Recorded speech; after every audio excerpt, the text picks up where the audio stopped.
Diesel engine एक ऐसा engine है जिसका उपयोग हर क्षेत्र में हैवी से हैवी काम करने के लिए किया जाता है।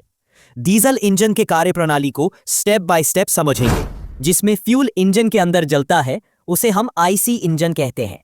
यह केमिकल एनर्जी को मैकेनिकल एनर्जी में परिवर्तित करता है। अब इसके एक सिलेंडर में होने वाले प्रोसेस को समझते रहें, क्योंकि जब आप एक सिलेंडर के प्रोसेस को समझ जाएंगे तो सारे सिलेंडर के बारे में समझ जाएंगे, क्योंकि सभी सिलेंडर में सेम प्रक्रिया होता है, बस टाइमिंग अलग अलग होती है।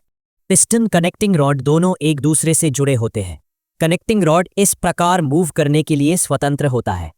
कनेक्टिंग रॉड का एक सिरा क्रैंक शाफ्ट से जुड़ा होता है। क्रैंक शाफ्ट का डिजाइन कुछ इस प्रकार होता है। पिस्टन सिलेंडर में लीनियर मोशन में चलता है और क्रैंक शाफ्ट लीनियर मोशन को रोटरी मोशन में बदलता है। ये सारे एक ब्लॉक में इस प्रकार पैक होते हैं। एक सिलेंडर हेड, इसमें बल्ब और फ्यूल इंजेक्टर इस प्रकार फीड किए होते हैं। यहाँ एक साइड इनटेक मैनिफोल्ड और दूसरे साइड एग्जॉस्ट मैनिफोल्ड होता है। इनटेक मैनिफोल्ड से एयर सिलेंडर में इंटर करता है और एग्जॉस्ट मैनिफोल्ड से जला हुआ गैस बाहर निकलता है। यहाँ पर बल्ब इनटेक और एग्जॉस्ट के रास्ते को खोलने और बंद करने का काम करता है और इंजेक्टर डीजल फ्यूल को तोड़कर एटमाइज्ड फॉर्म को सिलेंडर में स्प्रे करता है। इस इंजन को 4 स्ट्रोक इंजन कहते हैं। सक्शन, कंप्रेशन, पावर और एग्जॉस्ट, ये 4 स्ट्रोक होते हैं। अब समझते हैं कि कौन सी क्रिया कब और कैसे होती है। फर्स्ट स्ट्रोक में पिस्टन नीचे की ओर मूव करता है। इनटेक वाल्व खुला रहता है और सिलेंडर में वैक्यूम क्रिएट होता है, तो सिलेंडर में बाहर से फ्रेश एयर एंटर करती है। सक्शन स्ट्रोक कंप्लीट होते ही इनटेक वाल्व बंद हो जाता है। ये फर्स्ट स्ट्रोक कंप्लीट हो गया है। दूसरे स्ट्रोक में पिस्टन ऊपर की ओर मूव करता है। दोनों वाल्व बंद होने के कारण सिलेंडर में हवा कंप्रेस होने लगती है। कंप्रेशन के वजह से हवा का टेम्परेचर और प्रेशर बहुत हाई हो जाता है, इतना ज्यादा कि इसमें डीजल छिड़कने पर अपने आप आग लग जाएगी। तो इसी समय इंजेक्टर डीजल को स्प्रे करता है।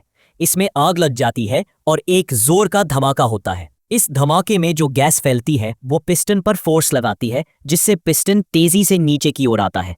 यही तीसरा स्ट्रोक होता है। इसी स्ट्रोक में इंजन को पावर मिलता है। अब चौथे स्ट्रोक में एग्जॉस्ट वाल्व खुलता है, पिस्टन ऊपर आता है, सारी जली हुई गैस सिलेंडर से बाहर निकल जाती है। इंजन को एक पावर स्ट्रोक प्राप्त करने के लिए क्रैंक शाफ्ट को 2 राउंड घूमना पड़ता है।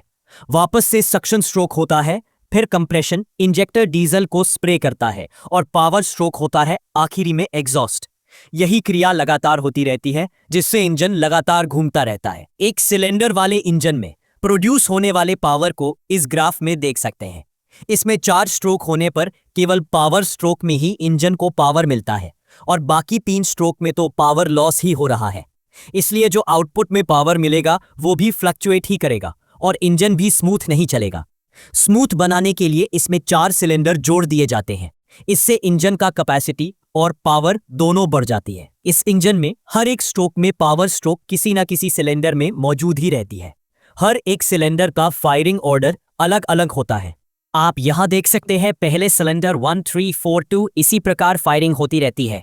इसमें इंजन के हर एक स्ट्रोक में पावर किसी न किसी सिलेंडर से मिलती रहती है। इसके बावजूद भी इंजन में पावर फ्लक्चुएट होती रहती है। इससे बचाव के लिए एक भारी फ्लाई व्हील का उपयोग किया जाता है। इसका मूवमेंट ऑफ इनर्शिया बहुत ज्यादा होता है, यानी कि इसको घुमाने और रोकने के लिए बहुत ज्यादा एनर्जी की जरूरत होती है। जब इंजन ज्यादा एनर्जी बनाता है तो ये अपने अंदर काइनेटिक एनर्जी के रूप में ऊर्जा को स्टोर कर लेता है, और इंजन कम एनर्जी बनाता है तो ये अपना काइनेटिक एनर्जी रिलीज करता है, जिससे आउटपुट में मिलने वाले पावर में फ्लक्चुएशन ना के बराबर होता है। वाल्व को खोलने और बंद करने के लिए कैम सॉफ्ट का उपयोग किया जाता है। कैम सॉफ्ट को ड्राइव क्रैंक सॉफ्ट से बेल्ट या चेन द्वारा दिया जाता है। डीजल इंजन का कंबशन प्रोसेस कभी स्मूथ नहीं होता। ये पेट्रोल इंजन के तुलना में ज्यादा वाइब्रेशन और आवाज प्रोड्यूस करता है, इसलिए इसके बॉडी को मजबूत बनाया जाता है। तो आज के इस वीडियो में डीजल इंजन की वर्किंग प्रोसेस कैसी लगी आप कमेंट बॉक्स में जरूर बताइए, और वीडियो देखने के लिए धन्यवाद। अगर आपको लाइक सब्सक्राइब करने का मन हो तो फिर देर किस बात की, अभी प्रेस कीजिए।